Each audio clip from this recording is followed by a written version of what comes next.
Hello everyone and welcome back to my YouTube channel.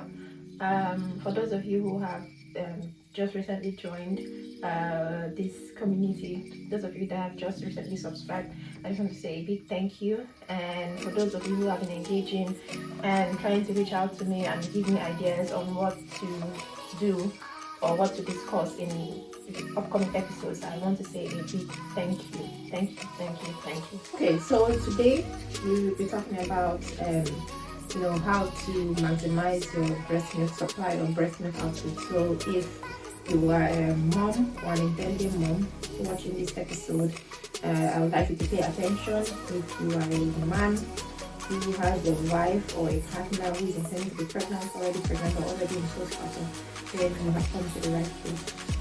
So I'll just get down to it immediately.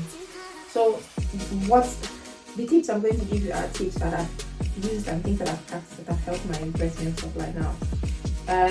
This is a picture of my 48-hour pump, and this right here is another picture of my refrigerator, like my stash that I store in my fridge. So that tells you that I'm making more than enough, more than my baby needs. Now, this wasn't always the case in my previous pregnancies. I've always had problems, trying to make breast milk at all. So I'm just going to tell you give you the tips that I use that are totally different, that I feel have made me able to make this amount of breast milk that I make. So I'll just go straight to the point. So the number one tip is bonding. Now this sounds very cliche, but I'm telling you it works. So what I mean by bonding is being able to hold your baby, being able to hold your baby skin to skin. When you do that, hold your baby in your arms, it sort of helps release hormones, the hormones that will help you to produce breast milk. It's very important. Let me just chip in here that you need to be in the right space or in the right frame of mind, to be able to bond very well with your child. Now, there's something called postpartum blues, which is usually occurs in like the first few days after the baby. So this is when a mom just feels overwhelmed with the fact that that she's just got a new child. How am I going to cope and all those things? So those type of thoughts and feelings sort of wear off within a few days, and of course when you have support around you, it wears off faster. Now, there are other people who feel really down, really depressed, cry a lot, do not want to be involved with the child, do not want to touch the child, just lack of interest, in whatever is going on around them.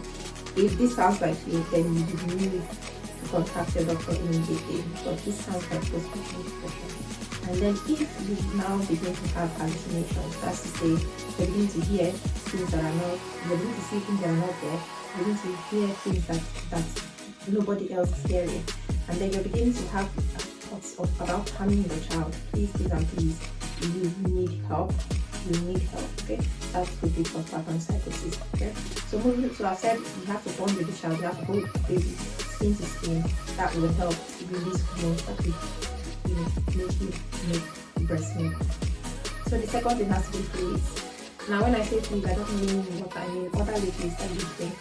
So this I just want to point it out here that these are things that work for me anyways. So I use coconut water.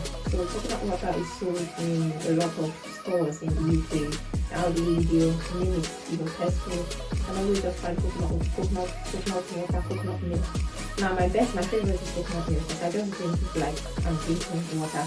The reason why I started taking coconut milk, I started taking coconut milk even before I got pregnant, because I was having a lot of bloating from taking normal cow's milk. So I cut cow's milk off my diet and then switched to plant-based milk. Plant-based milk include coconut milk, almond milk, soy milk, and then I think there's oat milk. Okay, so I have most of these things at home, but the one that I drink the most, because I love it most, the coconut milk, and I feel like it's a coconut milk that has helped me to produce loads and loads of breast milk. Okay, even when I don't eat, I just drink the coconut milk, drink water, and I'm still producing breast milk. Now, so you can buy that and try and see if it's going to make a difference. It made a difference for me, so it might as well make a difference for you too. So that's it with fluids.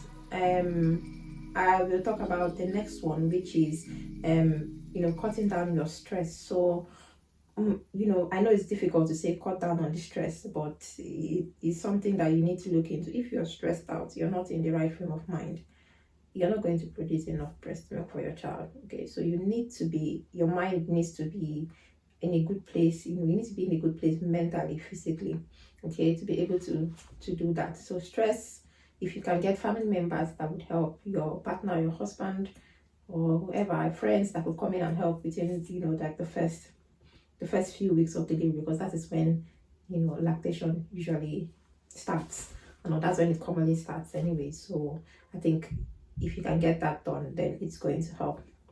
Let me just mention here that I think there's for mothers who do not want to nurse directly, there's something else you can do, which is called pumping, which is what I do, and which is what I think also helps with increase my milk supply. Now, what I did was that I developed a pumping schedule.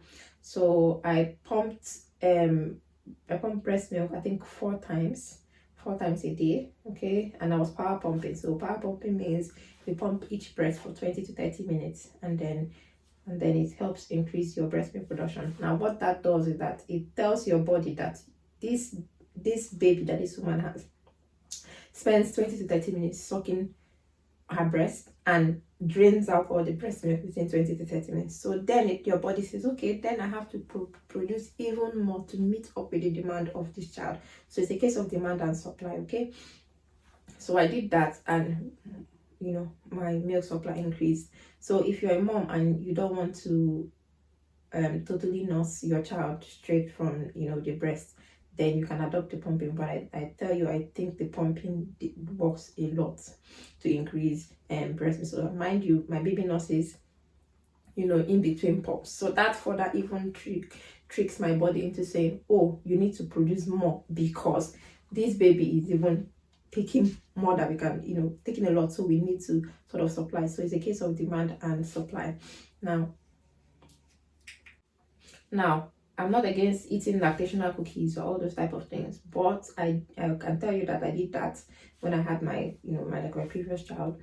I did that. I bought lactation cookies. In fact, I spent a lot of money on lactation cookies, but I did not still produce any breast milk. They said fenugreek and fennel seeds, one of them. I got those things and tried them. It didn't work for me. You can try them, maybe it will work for you, but it didn't work for me. The other thing I want to talk about is a particular tea. I don't know if I'm pronouncing it well. Chamomile tea. Yeah, I think so. That's how it's pronounced. So I'm not sure that's how it's pronounced, but anyway, chamomile tea is supposed to be a relaxation tea, isn't it? Now, so what I have a stash of this tea in my house. So when I need to enjoy a cuppa, I just make myself one and then drink.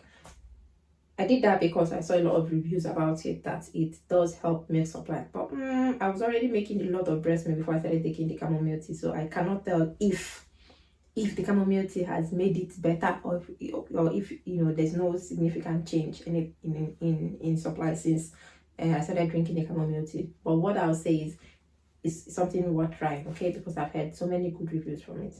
So the take home from today's discussion is that in order to increase your breast milk supply, number one, you have to bond with this child, okay?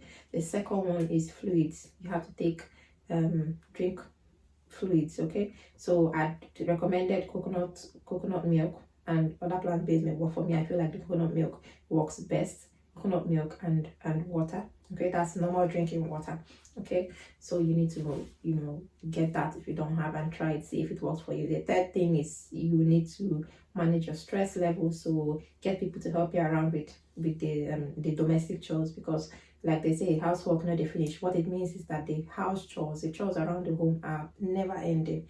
You keep doing chores until you grow old. So don't feel overwhelmed about the chores at home, okay? Just try to manage yourself physically, mentally, okay, and emotionally. The fourth thing I talked about was pumping. So if you're a mom that would like to pump out, like you want to use a bottle to feed the baby breast milk, then you need to pump, develop a pumping schedule. For me, I did like I have 4 pumping sessions in 24 hours, and I can say that for each pumping session I make an average of 500 mils. So times 4, that would be like For instance, for that will be like 2 liters of breast milk. So you see that I'm already producing way more than my child can take. After all, the recommended fluid intake for adults is about 2 liters per day, 2 to 3 liters per day, and I'm making 2 liters of breast milk for a child. So that's like overproduction, isn't it? Now, and then I talked about the tea, the chamomile tea. Forgive me if I'm not pronouncing it well. I don't know. I've never checked the pronunciation of the tea, but that's what it's called, chamomile tea. And you can try it and see if it works. I said I've tried things like fenugreek and fennel lactation cookies in the past, but they did not help me. But you can try it and see if they help you. But the ones I've highlighted are the ones that I have done and they have worked for me. Okay, so I hope you'll be trying some of these, and I hope that it's going to work for you. You're going to produce a lot of milk to feed your child, and be happy that your body is able to feed your child, and you're able to save money on formula and all those things. Okay, so we have come to an end of today's episode. I want to thank you all for watching this video, and I would please want you to share this video with people that would need it. Share my video,